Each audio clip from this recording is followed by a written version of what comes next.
Indian economic updates. India is on the cusp of launching its first hydrogen-powered train, marking a pivotal moment for sustainable rail transport. The train was developed by the Research, Design and Standards Organization and built at the Integral Coach Factory in Chennai.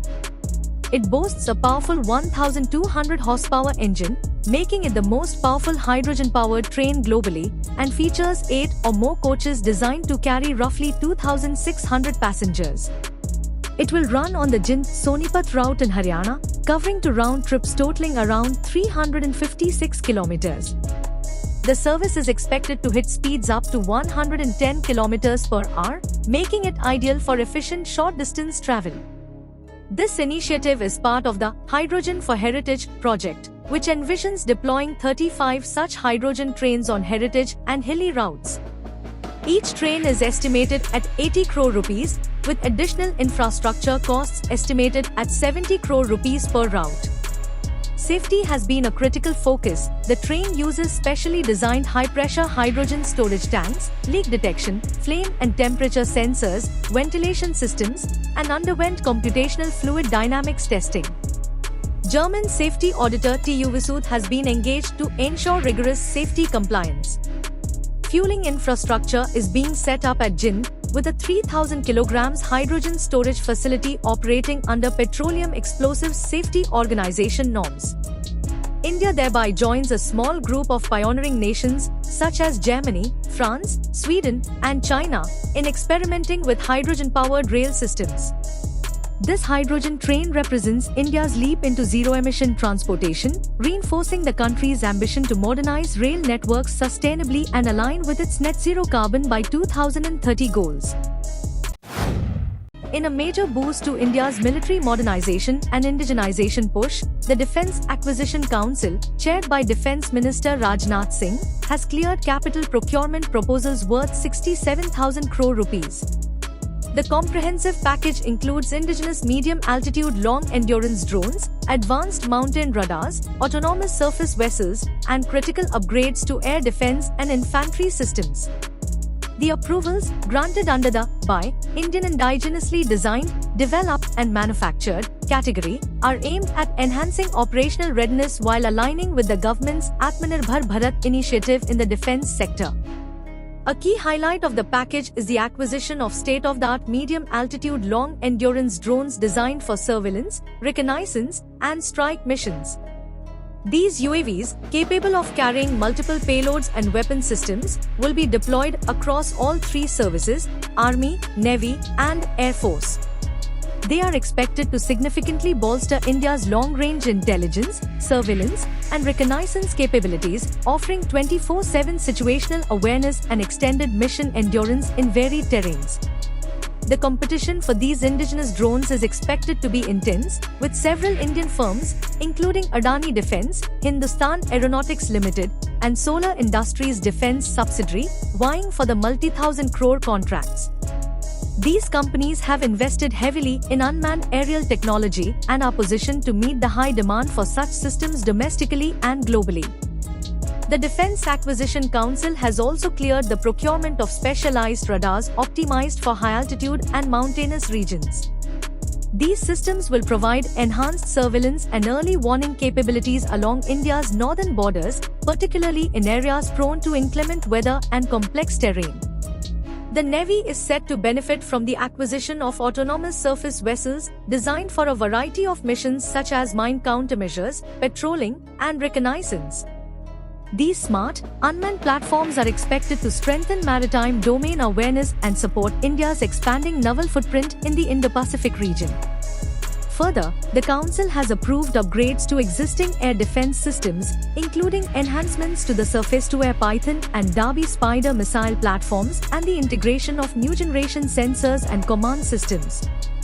Infantry combat vehicles, such as BMPs, will also receive thermal imaging night sights to improve mobility and combat efficiency during nocturnal operations.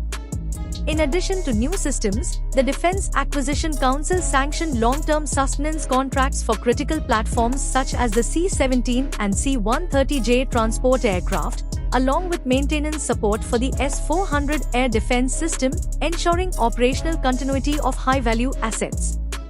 The 67,000 crore rupees defense approvals have boosted market sentiment, with shares of key players like BHEL and Ideaforge gaining up to 3%, reflecting investor confidence.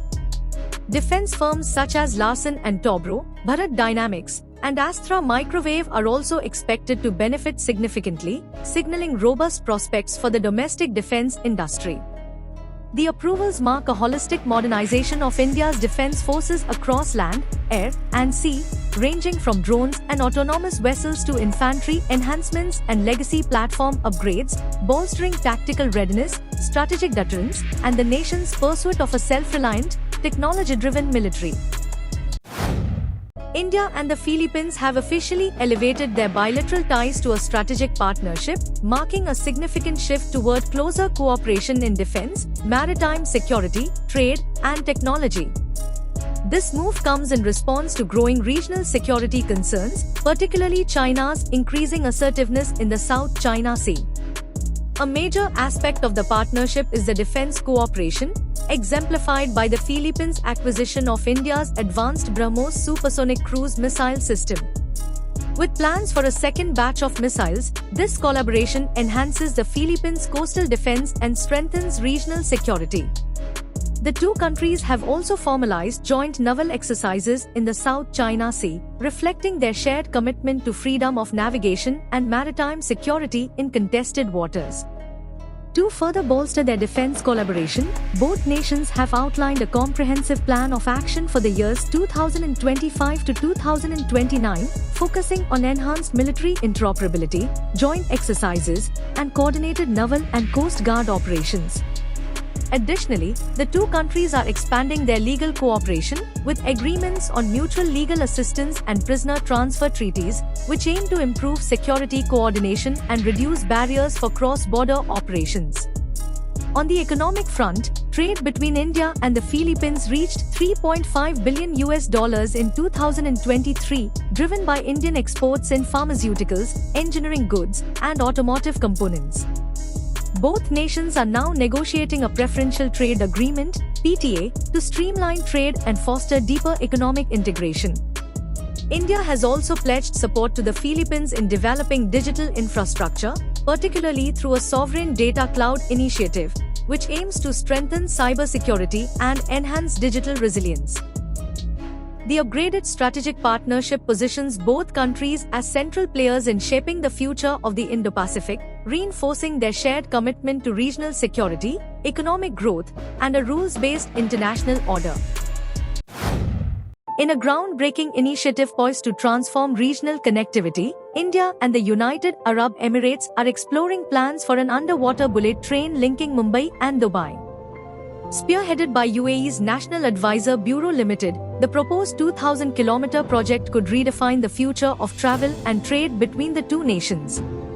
According to information emerging through news sources, the underwater rail corridor aims to operate at phenomenal speeds ranging from 600 to 1,000 kilometers per hour.